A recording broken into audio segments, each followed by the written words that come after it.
सांगितलं? काही लोकांना ते मान्य नाहीये. जे पडलेत त्यांच्याकडे सन्नाटा आहे हो. जे पडलेत त्यांच्याकडे सन्नाटा आहे.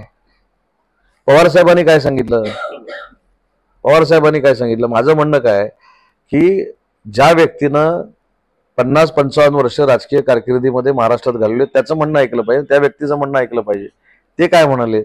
आता सन्नाटा कुठे आहे? सन्नाटा पडले त्यांच्याकडे आहे, सन्नाटा आमच्याकडे कशाला? काही दिवसांपूर्वी उद्धव बाळासाहेब ठाकरे आणि शरद पवारांची महाराष्ट्रात क्रेज आणि सहानुभूती होती, पण निवडणुका सहानुभूतीवर जिंकता येत नाही. मी याच्याशी अजिबात सहमत नाही.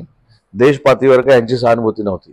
मुद्दा असा आहे की मुस्लिम बांधवांना देश सोडावा लागेल हा फेक नरेटिव्ह होता आणि संविधान बदलावं लागेल हा दुसरा फेक नरेटिव्ह होता. त्याच्यामुळं केंद्र सरकारमध्ये ज्या महायुतीच्या जागा कमी आल्या त्याचं कारण हे आहे, बाकी काही नाही.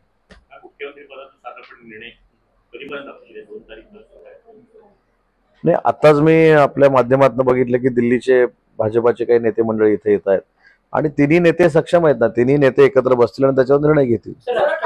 शिवसेनेची बार्गेनिंग पॉवर कमी झाली का किंवा भाजपला त्यांनी राष्ट्रवादीने थेट पाठिंबा दिल्यामुळे 2014ला जे झालं तेच आता 24ला होतंय? 2014ला काय झालं ह्याला वेगवेगळ्या गोष्टी आहेत. 2014ला ज्या काही गोष्टी झाल्या त्याच्यामध्ये शरद पवार साहेबांनी थेट पाठिंबा दिला. शरद पवार साहेब ते विरोधामध्ये होते. ती सिच्युएशन आपण कम्पेअर कशी करू शकतो? इथं मित्र पक्ष असणाऱ्या एका पक्षानं पाठिंबा दिला आणि महायुतीमध्ये तेच आहे ना. शिंदे साहेबांनी देखील हेच सांगितलंय, महायुती अभेद्य आहे, त्याच्यामध्ये पाठिंबा द्यायची गरज नाही. महायुतीतच आम्ही लढलोय. आमचा सीटचं वाटप देखील महायुती म्हणूनच झालेलं आहे. त्याच्यामुळे महायुतीचा जो कोण मुख्यमंत्री असेल तो महायुतीचाच असणार आहे. पाठिंबा कधी लागतो? ज्यावेळी विरोधातला माणूस येऊन पाठिंबा देतो त्यावेळी पाठिंबा लागतो ना.